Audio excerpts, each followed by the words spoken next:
வணக்கம். இன்றைக்கி நம்ம பார்க்க போகிற சமையல் என்னென்னா 2 வகையான நூல்கோல் ரெசிபி தான் பார்க்க போகிறோம். நூக்கல் வச்சு ஒரு சாம்பார், பாசிப்பருப்பு போட்டு ஒரு சாம்பாரும், அதே சமயம் ஒரு குருமாவும் எப்படி செய்யலாம் தான் இந்த வீடியோவில் பார்க்க போகிறோம். ரெண்டுமே பார்த்திங்கன்னா இட்லி, தோசை, சப்பாத்தி எல்லாத்துக்கூடையுமே ரொம்ப பொருத்தமாக இருக்கும். டேஸ்ட் நல்லா அட்டகாசமாக இருக்கும். சுகர் பேஷண்ட்டாக இருக்கிறவங்க இது வந்து வாரத்தில் 2 நாள் கண்டிப்பாக செஞ்சு சாப்பிடுங்க. சுகர் கண்ட்ரோல் ஆகும். ஸோ இப்போ வாங்க எப்படி செய்யலாங்கிறத பார்க்கலாம். பார்த்திங்கன்னா 100 கிராம் அளவுக்கு பாசிப்பருப்பு நல்லா கழுவிட்டு தண்ணி ஊற்றி வச்சுருக்கேன். அதோட அப்படியே சேர்த்துக்கலாம். இதுக்கு பதிலாக நீங்கள் துவரம் பருப்பு யூஸ் பண்ணுறதுனால யூஸ் பண்ணிக்கலாம். நான் வந்து இன்றைக்கி பாசிப்பருப்பு எடுத்துருக்கேன். ரெண்டுலேயுமே பண்ணலாம். இப்போ அதில் மீடியம் சைஸாக 2 தக்காளி பொடியாக கட் பண்ணதை சேர்த்துக்கலாம். அதோட 3 பச்சை மிளகாய், அதில் ஒரு 20 சின்ன வெங்காயமும் கொஞ்சமாக பெரிய வெங்காயம் நறுக்கி வச்சுருக்கேன். இதையும் சேர்த்துக்கலாம். பார்த்தீங்கன்னா ஒரு 20லேருந்து ஒரு 25 பீஸ் வர மாதிரி நூல்கோல் வந்து இந்த மாதிரி கட் பண்ணி வச்சுருக்கேன். அதை சேர்த்துக்கலாம். அதாவது இந்த மாதிரி சைஸில் பாதி எடுத்துருக்கேன். இப்போ இதையும் சேர்த்துக்கலாம்.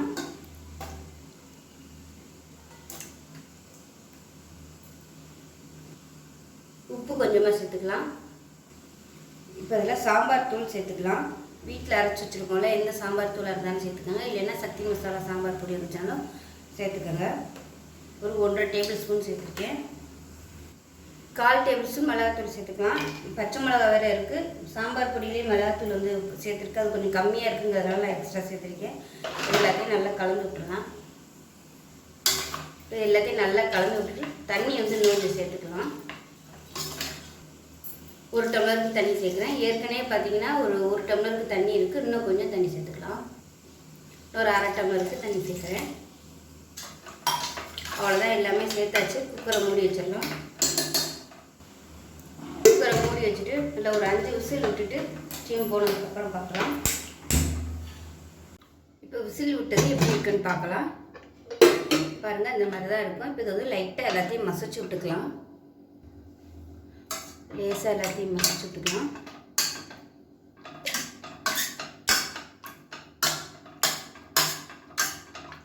இப்போ இது வந்து தேவையான அளவுக்கு தண்ணி சேர்த்துக்கலாம். லைட்டாக மசிச்சு விட்டுச்சு.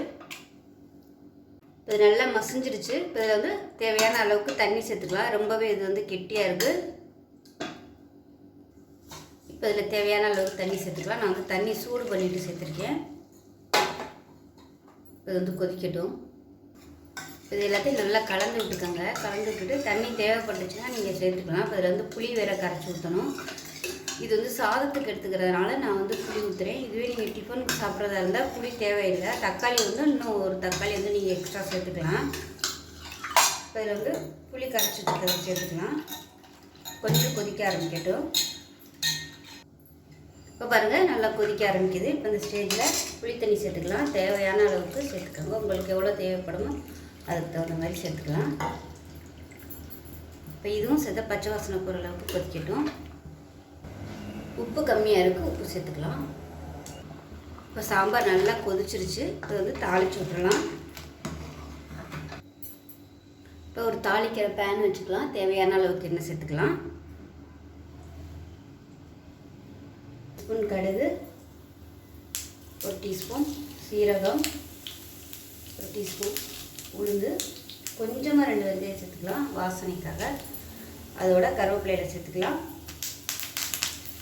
2 வரமிளகாய் சேர்த்துக்கலாம். இது கூடவே ஒரு கைப்பிடி அளவுக்கு சின்ன வெங்காயம் பொடியாக நறுக்கி வச்சுட்டு உங்களுக்கு சேர்த்துக்கலாம். இந்த வெங்காயம் நல்லா வதங்கணும். நீங்கள் வந்து தாளிப்பு வடகம் வச்சுருந்தீங்கன்னா கூட சேர்த்துக்கலாம். அதுவும் நல்லாயிருக்கும். இப்போ பாருங்கள், வெங்காயம் நல்லா ப்ரௌன் கலரில் வதக்கியாச்சு. இப்போ வந்து நம்ம அப்படியே சாம்பாரில் எடுத்து கொட்டிக்கலாம்.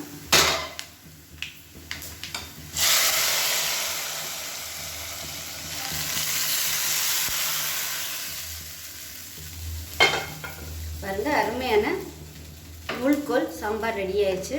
டேஸ்ட் நல்லா சூப்பராக இருக்கும். நல்லா ஆரோக்கியமாகவும் இருக்கும். நீங்கள் இட்லி, தோசை எல்லாத்துக்குமே தொட்டுக்கலாம். சப்பாத்திக்கு கூட தொட்டுக்கலாம். அருமையாக இருக்கும். இன்னும் கொஞ்சம் கெட்டியாக வச்சிங்கன்னா சப்பாத்திக்கெலாம் கூட எடுத்துக்கலாம். ஒரே சாம்பார் தான், எல்லாத்துக்குமே தொட்டு சாப்பிட்லாம். ஸோ ரொம்பவும் ஹெல்த்தியாகவும் இருக்கும். சுகர் பேஷண்ட் வந்து நீங்கள் பயப்படாமல் அந்த சாம்பார் அடிக்கடி சாப்பிட்டிங்கன்னா உங்களுக்கு சுகர் வந்து நல்லா கண்ட்ரோல் ஆகும், நல்லா குறையும். அவ்வளோதான், சாம்பார் ரெடி ஆயிடுச்சு.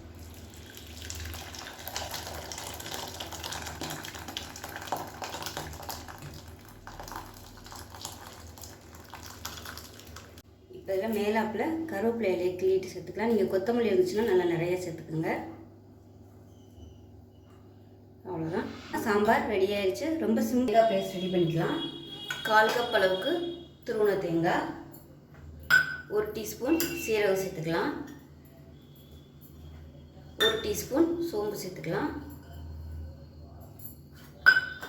ஒரு 5-6 முந்திரி பருப்பு சேர்த்துக்கலாம்.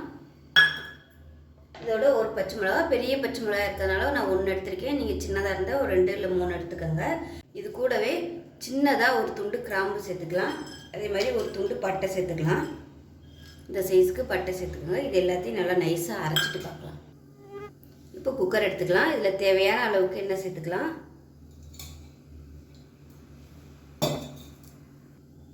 இப்போ எண்ணெய் சூடாகவும் ஒரு பிரியாணி இலை சேர்த்துக்கலாம். ஒரு சின்ன துண்டு பட்டை சேர்த்துக்கலாம், 2 கிராம்பு சேர்த்துக்கலாம். அதோட கொஞ்சமாக கல்பாசி, ஒரு சின்ன ஸ்டார் அனீஸ், அதில் ஒரே ஒரு பூ எதல் மட்டும் சேர்த்துக்கலாம். ரொம்ப சேர்க்க வேணாம். மசாலா வந்து நான் கம்மியாக தான் சேர்த்துருக்கேன். இப்போ கொஞ்சமாக ஒரு 5 இலை புதினா சேர்த்துக்கலாம். கொஞ்சமாக கருவேப்பிலை சேர்த்துக்கலாம்.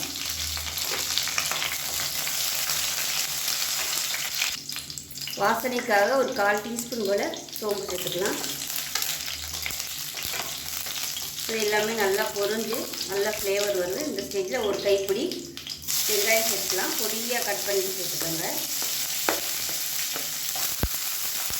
நீளமாகவும் நறுக்கி போடுறதுனாலும் போட்டுக்கலாம்.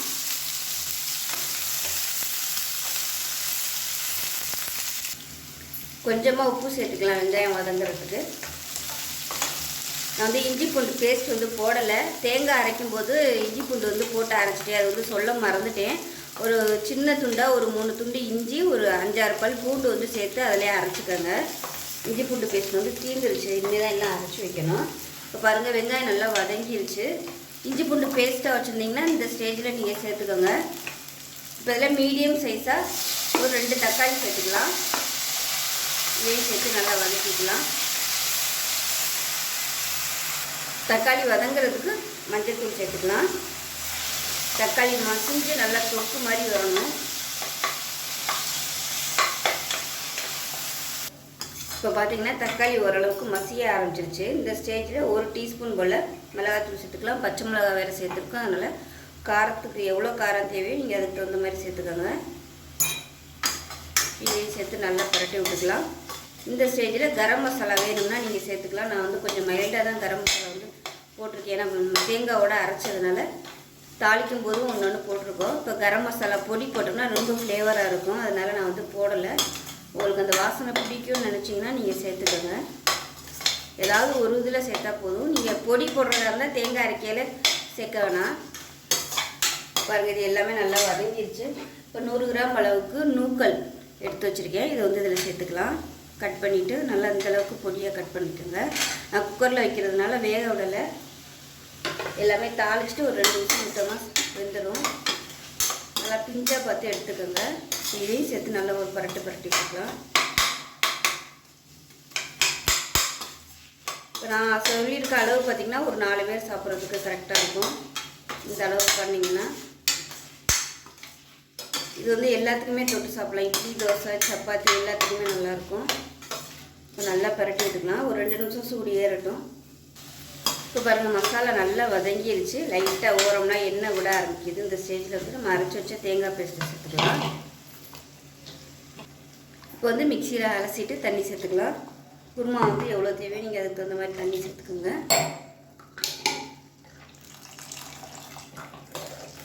திக்னஸ் பார்த்துட்டு தண்ணி சேர்த்துக்கோங்க. நான் வந்து இந்த அளவுக்கு வச்சுருக்கேன்.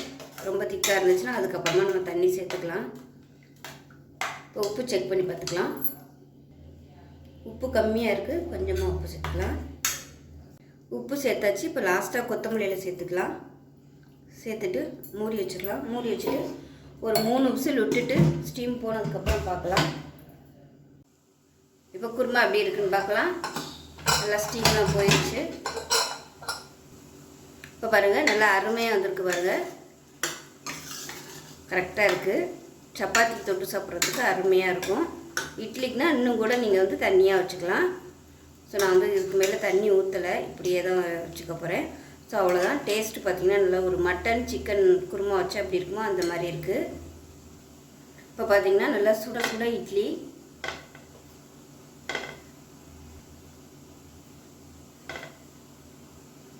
இந்த குருமா தொட்டு சாப்பிட்டோம்னா அவ்வளோ அருமையாக இருக்கும். சுகர் பேஷண்ட்டாக இருக்கிறவங்களுக்கு இது வந்து ஒரு சூப்பரான ஒரு பெஸ்ட்டு குருமானே சொல்லலாம் சுகருக்கு. ஸோ அந்த காயோடு எடுத்து சாப்பிட்டிங்கன்னா ரொம்பவே ஹெல்த்தியாக இருக்கும். ஸோ ட்ரை பண்ணி பாருங்கள். ட்ரை பண்ணி பார்த்துட்டு எப்படி வந்துச்சுங்கிறத சொல்லுங்கள். வீடியோ பிடிச்சிச்சின்னா லைக் பண்ணுங்கள், கமெண்ட் பண்ணுங்கள், சேனலை சப்ஸ்கிரைப் பண்ணுங்கள், பக்கத்தில் உள்ள பெல் பட்டனை ப்ரெஸ் பண்ணுங்கள். நன்றி.